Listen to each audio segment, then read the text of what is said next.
going on, everyone, and welcome to Rec Talk. I hope y'all are having a great day today. If you're in the state of Georgia, it feels like spring, doesn't it? Beautiful day today. And, yeah, all of that and all the pleasantries, whatever. Enough with the pleasantries. It's off season, which should really just be rebranded. What dumbass team is going to talk a bunch of nonsense about conference realignment? This has now become a yearly thing where every year a different team, and the ACC is really the conference that's most affected by this now that the Pac-12 has collapsed. But every year we have a team, we're going to be out of the ACC, no problem. We got some super secret sauce legally over here, and that super secret sauce says we don't have to play by the rules. We don't have to abide by contracts that we signed not once, but twice.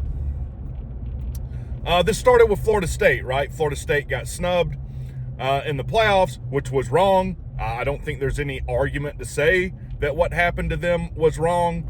But here's the thing. I guess, Florida State's daddy, which might be Rec Talk, by the way. They, what are they? They're like 4-6. Or they're not 2-6 against Tech in like the past 6 meetings or something. Anyway, no one ever told Florida State, like, hey, don't make a bad situation worse. Whatever you got going on in life, right? Something big comes up. Rule number 1 is don't make it worse. Words to live by. Florida State didn't do that. Florida State got their baby rattle out, threw their bottle at the ACC, and said, and cried, sued the ACC. I think sued ESPN was part of that as well. Named a date like, hey, we're going to be out of the ACC. You had every idiot like college football addiction, who's also double slaw, no fries, that milked all the Florida State fan base morons for all their ad revenue, telling them exactly what they want to hear. Oh, yep. You know what? Last year in like July, the schedule's already set. He told them we're going to be out before the beginning of the season. We're going to be out before the beginning of the season. Now, Clemson took a different approach to this. And look, unlike all the people on the internet that want to talk about this, I'm not a market expert. I'm not a lawyer. I'm just a person with common sense.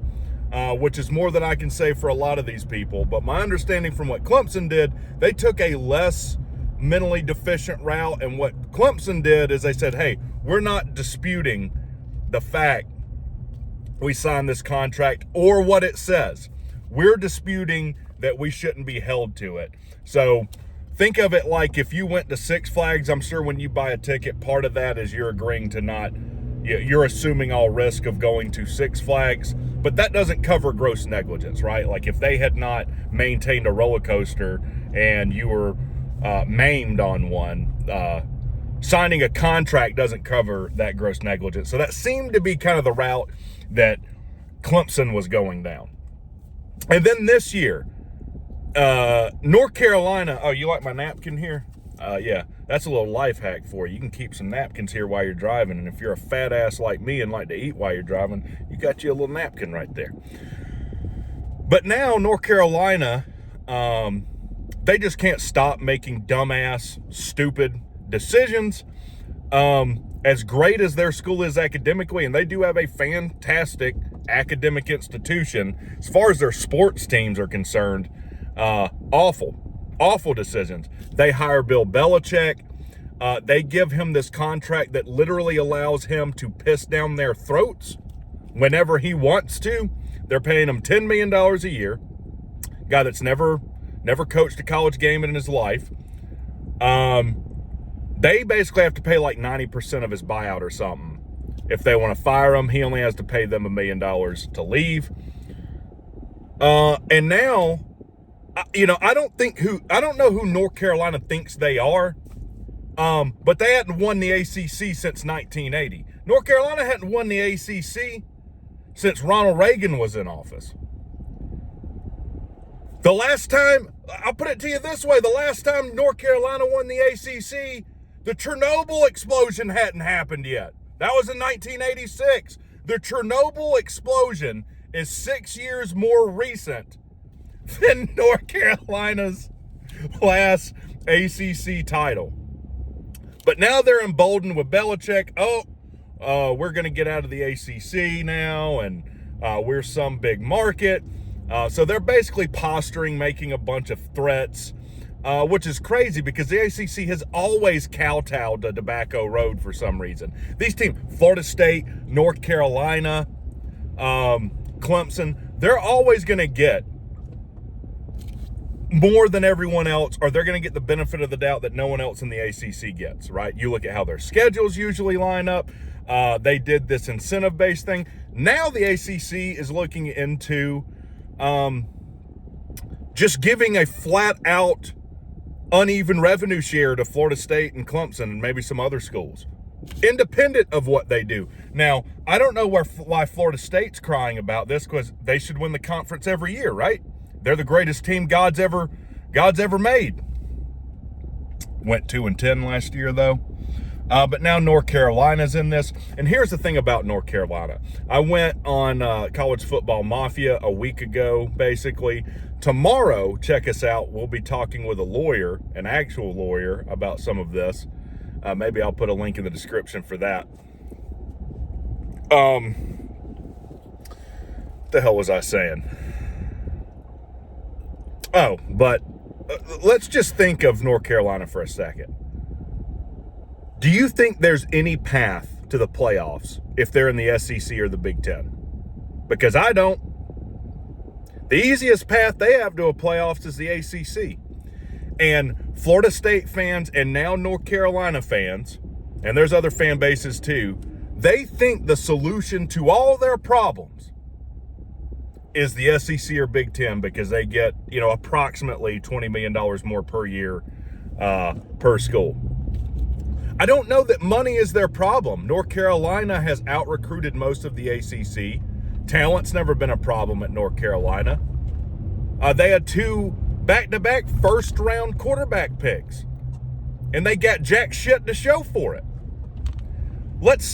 If you're a North Carolina fan, there's probably not going to be many that watch this video. Let's say let's just for the past decade put you in the SEC. Do you think your record's north or south of 500? Maryland, they're in the Big Ten now, right? I mean, they're in the Big Ten. When was the last time you heard anyone nationally talk about Maryland? I'll wait. So yeah, this money is not the solution to all your problems. The problems with a lot of these schools are horrible mismanagement. But you're not going to hear about that, are you? And I almost feel bad for some of you fans. I've heard fans talk about, once we get in the SEC and then we get this money, then we're going to be able to get all these players and everything's going to be fine, and then we're going to be able to compete. First of all, North Carolina, you're not the draw you think you are. How do I know that? Did you know North Carolina, international basketball brand, right? One of the, if not the premier, it and Duke basketball brands in the country and or world. I mean, huge deal. North Carolina's basketball team loses money every year. Do you know that? You know that? So if your basketball team loses money, if your basketball team struggles to draw, what makes you think anyone's all that impressed with you? What's the biggest market in the ACC right now? It's Atlanta and or maybe one of the Florida teams. So Miami or Atlanta, Jacksonville or Atlanta, one of those. It's not Chapel Hill, North Carolina. This is something else all of these fan bases do. Oh man, this is an incredible. Virginia, Virginia is this incredible untapped market, and the SEC and Big Ten are going to want to get in this untapped market. How do you know that? I used to take what these reporters, quote unquote, credentialed reporters said at face value, but I'm calling bullshit on all y'all. None of you people that are reporting on this know any more about it than I do. Do you? Do you? Here's what I do know. This is why I like science. and the scientific method. Because here's the thing about the scientific method. It doesn't matter how beautiful your theory is. It doesn't matter how elegant your theory is. It doesn't even matter how cool the math that describes your theory is. If it doesn't agree with experiment, we throw it out. If it doesn't agree with reality, then we throw it out right then and there. No point in looking any further into it. With this kind of stuff, it's the exact opposite. All right? So the point being, these teams that think that they're a massive football market, I think you're sadly mistaken. I think if the ACC imploded today, teams like North Carolina would be surprised where they end up and exactly what their market value is. And I'll do one that really pisses you off. As far as market and brand in the football landscape, Georgia Tech's better than North Carolina. It is. If the Big Ten had a choice between Georgia Tech and North Carolina, I think they're taking Georgia Tech. Now, we can disagree on that. What I don't think that's arguable is I think you got your feet way out in front of you. I think you got your chin way out in front of your feet if you're North Carolina. Also, something else, the conspiracy nonsense people were talking about, ESPN can end this deal, I think as early as next year or something, and they're going to do that, and that's going to free up all these teams to leave and do what they want. And again, does it agree with reality? Why would ESPN open up all of their teams who they own the media rights to possibly leave when they can just lock them up till 2036?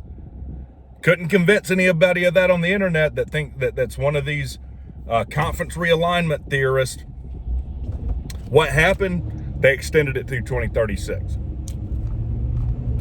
Which makes all the sense in the world, right? Now ESPN doesn't have to deal with these big brands leaving and possibly going to Fox. So, look, practice a little bit of skepticism. All these people that are telling you that they're media experts, they're expert lawyers, they're experts in the ongoings of the school, of what's going on with the conference, of what's going on with ESPN. Spit on all of you. You're all full of shit, and none of you know a lick more about it than I do. And if you do have something told to you, it's probably to use you to push whatever narrative that leaker wants to be pushed. Brought this up on College Football Mafia too, and Sea-Dog's the one that turned me on to this. When Texas and Oklahoma left to come to the SEC, you didn't hear a word about it until the day before. Not a word. So if you think you know more, go ahead and comment below. What do you think about what's going on? It's about pissed me off. I mean, it's literally like a bunch of doomsday cults that just keep, the world's going to end Saturday, and then Saturday comes and goes, we were a little bit off. Actually, the world's going to end 2 weeks from that Saturday, or either that or maybe a day before that.